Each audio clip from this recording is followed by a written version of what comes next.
Ladies and gentlemen, ladies and ladles, it's yours truly. It's DTF, back with another video. Today, today, I don't even know what I'm on, I'm sorry, I'm actually just trying to hype myself up with energy. Today we have Baby Keems Casino.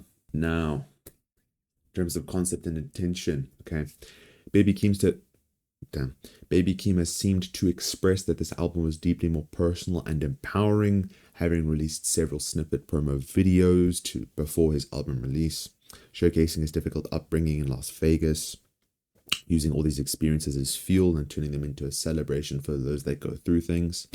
Uh, Titled Casino, seeming to try to represent for reflective financial gambles and risk that has been taken amongst his family that ended up influencing and shaping him as a person and his career. Pretty good, utilizing that good old male mentality, right? That fuel, motivation. Though it seemed to be more intimate rather than what's the terminology here, right?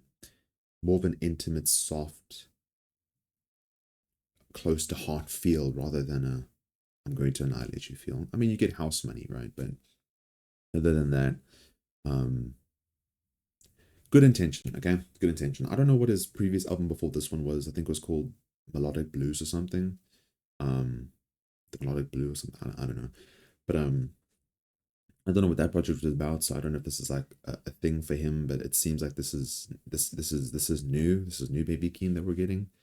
It also seemed that this was kind of called his version of the Mr. Morale and Big Steppers because they're cousins and they're related. Whatever. Anyways, in terms of sound and production, very bass heavy production with elements of dystopian pulsing synths and rapid trap percussions. I've been on tongue twisters all day. Elements of casino slot machines that further create that atmosphere and that theme, or to better fit the theme. We have strong menacing highlights being like House Money, but also some more R&B and pop-based tracks like Sex Appeal and Good Flirts. A little bit of a diverse small project. I don't even understand. There's no specific sound to this. It's a genre blend project that's quite short and sweet. It's okay, we haven't even gotten to my personally aged projects. I need to maintain myself within these sections, right? We have structure, tame. In terms of aesthetic and theme, oh yes, like I read here, also it's kind of like his own Mr. Morale. Also kind of like an autobiography in a way. I think the most context providing scenes you're going to find with this project is the snippets released prior. I did watch them. It turns out a lot of it slipped past my mind, my eyes, because there was a lot that I missed. I haven't even revisited it yet. But the music did do.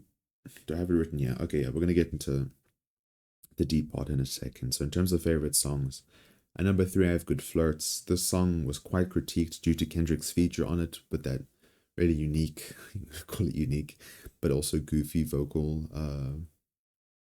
Just his section towards the end of the song, very unserious. But I enjoyed it because that was pretty much the intention, was it not? To give this cousin on cousin kind of feel behind it, this goofiness with your sibling, right? Um, and it's hard to critique a song when that was the intention of the music, isn't it? But just forget about the critiques for a second. I genuinely just did enjoy the song. It's simple, it's short, it's sweet, it's goofy, it's mwah, okay. Number 2 we have Sex Appeal. Insane song, right? I'm pretty sure this took like 2 years for him to make because of a bunch of back and forths, but very similar experience of blame. I read the wrong section. Words cannot express, the kind of feel good song that this provides. It just fits perfect. Even the feature hits so perfect, right? I just think I wouldn't even say the chemistry, just sonically, sound wise, it just does a brilliant job. I think it's a really well made song. Can't really play it around certain people, but I don't even know why I'm so. What am I even talking about? Damn. Overall, I just think it is. I enjoyed the hell out of the song. If you've seen Dante's reaction, that's what I was on. Okay, I was there with him. Okay, he just didn't see me. All right, but anyways, number 1 we have No Blame. All right. There's so much behind the song, honestly. Let's just read it. I've had a very similar experience of blame and difficulty with potential influence in my life. Potential parental influence in my life. Hearing the kind of resolution made with his mom, the sharing of perspective and trying to find understanding throughout this kind of difficulty hits very close to home for me. I relate on a level I simply cannot put to words. Was it the exact same experience? No. Have I grown up on the same streets there as he has? No, right? But I have a very unique situation when it comes to parents in my life. And I've also, I'm not trying to make myself sound gangster here, but I've been around the block. Okay, I've seen some really messed up shit. And been through my own struggles, as I'm sure we all have. And this again just really hit really close to home for me. A very beautiful song. And I'll dive a little bit more into it as I reach these sections here, how it's aged. Publicly, it has sold around 70,000 units first week. Came in at number 4 on the Billboard 200, marking his highest charting album to date. Most fans received it pretty well, liking most tracks, finding it replayable, believing its release has solidified his spot in the higher echelon of rappers. But personally, I found tracks like House Money too clunky, not going to lie, and choppy. And Birds and the Bees was too silly for me to find enjoyable. Like, it was just very immature in a way. I know I just talked about how Good Flirts was, I feel like Good Flirts was the better execution of a more goofy feel. This just felt immature and stupid to me, not gonna lie. I'm sorry, okay, but that's how I feel about the track. I do find songs like Highway 95 and I'm Not a Lyricist very well made songs though, but I haven't found myself returning to this project all too often, not going to lie. Overall, I find it simply decent, but for a 5-year hiatus, I wouldn't be satisfied if I was a long-term fan, and I feel that considering I haven't listened to him prior and haven't waited this long, I stand free from a bias of opinion, and that's why I feel like this has been my opinion overall. So I'm gonna give this, for all that considered, I'm gonna give that a pretty weak low 5, I would say. Enjoyability was just too inconsistent for me. Theme of Casino only slightly explored, not gonna lie. Like, you get like 2 casino sound effects, Songs are sometimes too goofy to too serious, too much contrast, not going to lie.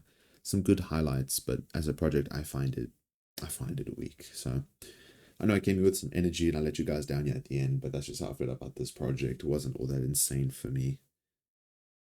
I'd say Baby Keem has a lot of potential as an artist to be really, really up there. And I again, some of these songs hit hard, man. But in terms of a project, making a digestible, insane project, not songs, project, there's some evolving to do. You need to, I almost stop talking to this guy as if I'm some expert on the matter, but that's just my opinion.